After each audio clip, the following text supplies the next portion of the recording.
2023 and part of 2024 were my years of software engineering and indie hacking burnout. Near the middle of 2023 was when I was finally finishing college, my undergraduate degree. I had chosen math and computer science blindly, not realizing that it was going to be mostly a math degree and that math was something that I'd pretty much struggled with since the beginning of college. At the same time, I had been running a daily AI newsletter, which I'll talk about in a different video, for about a year. During that time, there was basically no revenue and there was no signs of strong growth coming, and it just felt like a dead end. During this time, I'd also been working the entire time that I'd been in school since I had transferred. So in addition to school, running the newsletter, trying to do YouTube, studying for interviews, running this AI newsletter, and trying to grow a micro SaaS that I never ended up shipping, I was probably working somewhere around 80 hours every single week. This huge workload that I'd taken on made me feel like I'd completely fallen out of love with software engineering. So in this video, I'm going to be talking about exactly what I did wrong, what I did to fix it, and how I'm preventing it from happening again in the future. So why do people fall out of love with software engineering?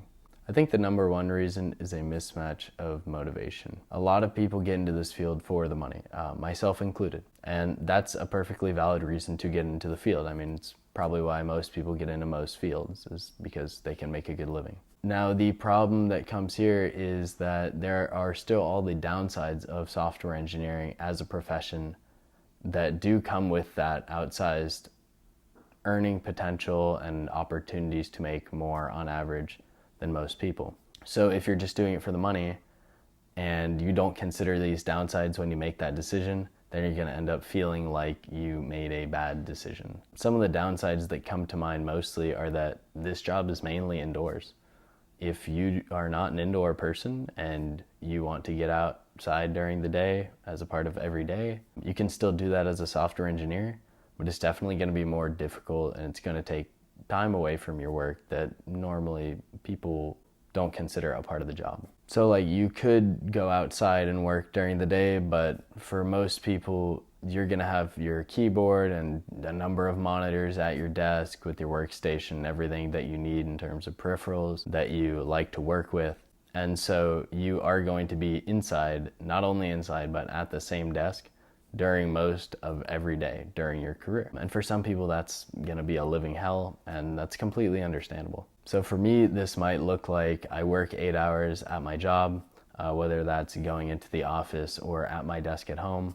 And when I get off of work, I go to walk my dogs. When I get back, I either play video games or watch Netflix with my girlfriend or work on a side project.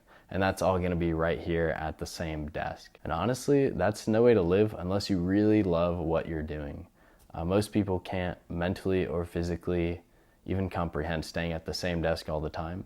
And I know I shouldn't. I should make an effort to get out and, switch it up more, work in the kitchen, work outside. The way that I get the most done is by being at this desk. And I would say that for most engineers, it's going to be a similar situation where they have to be at their specific workstation to be as productive as possible. Working inside at a desk all day also comes with mental and physical problems. I laid out some of the mental ones, but in addition to that, there's back, eye, and neck pain.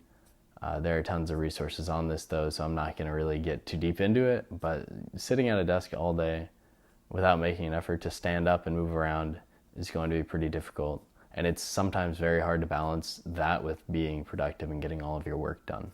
So another reason that people get burned out is repetition and monotony at work. What this might look like once you get the actual software engineering job. So let's say you grinded out your degree or your boot camp, you made your side projects, and you aced your LeetCode interview because you studied a ton of LeetCode.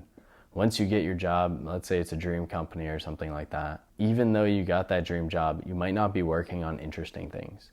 There's a lot of work that's known as RTB, or run the business. It's the things that need to be done in order for the software to continue functioning properly for the business. So it's not like you're inventing something new. It's more like you're fixing bugs and staying in contract with other APIs to make sure that the software continues working as it already does. And like I said, that's not necessarily riveting or interesting work. It can be if you're that kind of person that enjoys that kind of thing. But a lot of the time it's going to be pretty boring and monotonous, especially if you're doing that for multiple years. You might start to get pretty burned out of something like that. And to avoid that, you actually have to deliberately make an effort to get put onto projects that are interesting. Most engineers want to work on the interesting things. And so even though you jump that bridge of getting into a job, you still now need to compete with other engineers in your company to get the interesting work. Reason number 3 for falling out of love with software engineering is going to be burnout. This is a very general term, but you can get burned out of anything, whether it's reading, playing video games, or even hanging out with your friends, and especially something like software engineering. Why do I think that software engineering is more prone to cause burnout than other fields? I think it's a huge combination of staying indoors, long periods of critical thinking, as well as frustration and the large monetary stakes that are on the table, I guess. You get paid a lot, but you get paid to be frustrated in a way, and to sit there staring at your screen, trying to figure out how to make things work every single day for 8 hours a day. Sometimes it's more, sometimes it's less for different companies. But you're going to be spending most of your career staring at this screen, trying to solve problems, and if they were easy to fix, then you wouldn't be getting paid a lot. So they are hard to fix usually, and that just culminates in a lot of stress for a lot of people. I'm not going to get too much deeper into burnout as a topic because I feel like it's pretty well covered on YouTube, but if there's enough people in the comments that want a video on my experience with burnout besides this one, I'll be sure to make one like that in the future. So the fourth and final reason that I have in this video for what causes people to fall out of love with software engineering, at least in my experience, was overdoing it. Now this might look like you work an 8-hour job, or you have schooling and it takes up like 8 hours every day, and after that you go home and you try to grind 10 leet codes, or maybe it's 4 leet codes, and you try to work on a project and do a course and try to do YouTube on top of it. Basically, there's not enough time in the day for both your main hustle, which is either school or work, studying for LeetCode, making a side hustle that you want to become your main thing one day, and doing hobbies on top of that, and trying to find time to relax and cultivate relationships. It's going to be incredibly difficult. And when you do that, you start to look at the things you're spending the most time on, which as software engineers, hobbies and side hustles and their main work is all mostly going to be correlated with coding. So once you start to be unhappy and you feel exhausted every single day, that feeling is going to take a toll on your mind, and you're going to associate it with the act of coding, and you're going to start fearing even opening up a terminal or an IDE window.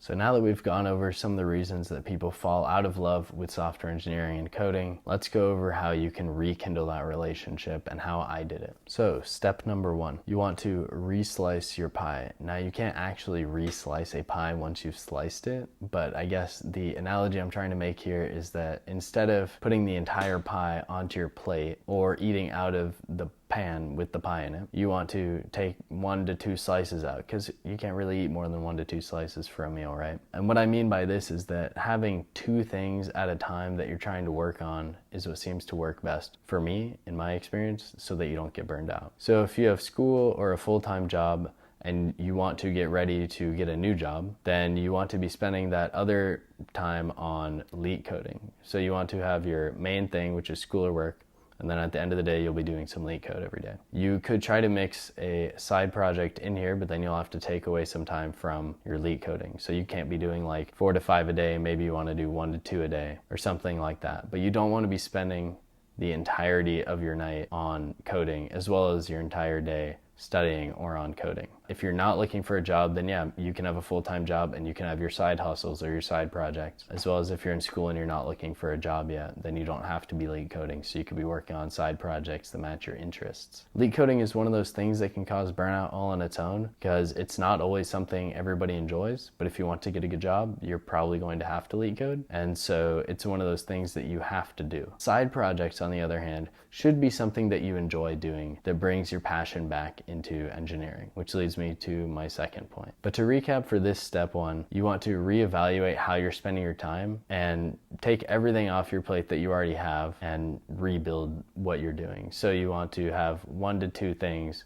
1 is going to be your full-time job or school, and then 2 is going to be what you want your extra time to be on. So whether that's a side project, leet code, YouTube, something like that, you can't be doing all of these things at once because it's going to be way too much. Step number 2 for rekindling your love for software engineering is to revisit why you got into it in the first place, and I'm not talking about the money. When I started coding, yes, it was for the money, but what I really wanted to do was make apps so that I could turn them into startups without having to hire or find developers to do it for me. I figured that I'd be able to do it by myself, and that would take a lot more time, but I had a lot of time when I started doing it, and it would save me a lot of money in the long run. And so when I wanted to start loving software engineering again, I returned to this. I had some app ideas, so I started tinkering with it. I looked at some new frameworks and libraries. I didn't finish any of these, but that wasn't the point. The point was to remind my brain and my mind why I was passionate about this field in the first place,